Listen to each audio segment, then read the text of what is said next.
दिल के रिश्ते। अरे वाह रीना, आज तो बड़ी प्यारी लग रही हो। रक्षाबंधन वाले दिन मैं अपने मायके से वापस आई ही थी कि रीना मुझे बाहर ही मिल गई। चटक हरे रंग के लहंगा चोली और मांग टीका लगाए सजी धजी आज तो वो बिल्कुल अलग और बहुत सुंदर दिख रही थी। हाँ जी आंटी, मैं भी अभी आई हूँ अपने मायके से राखी करके। रीना मेरे घर के साथ वाले घर में किराए का कमरा लेकर रह रही थी। वो किसी बड़ी कोठी में पूरे दिन के लिए खाना बनाने का काम करती थी और उसका घर वाला कहीं ड्राइवर का काम करता था। लेकिन उनके रहन सहन से कहीं भी नहीं लगता था कि रीना इस तरह कोठी में काम करती होगी। सुबह जब घर से निकलती तो खूब बढ़िया से तैयार टिप टॉप होकर जाती। आते जाते मुझे जब भी मिलती खूब अच्छे से मुस्कुराते हुए बात करती। उसका जवाब सुनकर उस समय तो मैं अंदर चली गई, लेकिन उसकी ये बात मेरे दिमाग से निकल ही नहीं रही थी कि वो मायके गई हुई थी राखी का त्योहार मनाने। क्योंकि कुछ दिन पहले ही तो उसने मुझे बताया था कि उसके माँ बाप तो बचपन में ही किसी दुर्घटना में चल बसे थे। परिवार में और कोई था नहीं, तो बस वो एक बार किसी दूर के रिश्तेदार के साथ गांव से शहर आ गई तो दोबारा कभी गांव गई ही नहीं।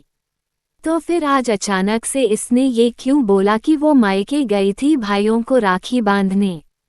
अब सवाल तो मुझे बहुत उलझा रहे थे, लेकिन उनके जवाब तो तभी मिलते जब रीना बताती। मुझे ज़्यादा समय उलझन में नहीं रहना पड़ा, क्योंकि इत्तफाक से अगले दिन रीना फिर से मुझे मिल गई। लेकिन मेरे बिना पूछे ही उसने बताना शुरू कर दिया, क्योंकि शायद वो अंदर से जान गई होंगी कि उसकी उस दिन वाली बात ने मेरे मन में कई सवाल उठा दिए होंगे। कहने लगी, आंटी आपको तो पता ही है मेरा तो मायका ही नहीं है, बचपन से बस कोठियों में काम करते करते ही बड़ी हुई हूँ। लेकिन मेरे पति रंजीत की मैं दूसरी पत्नी हूँ। उसकी पहली पत्नी का जब बच्चा हुआ तो वो चल बसी।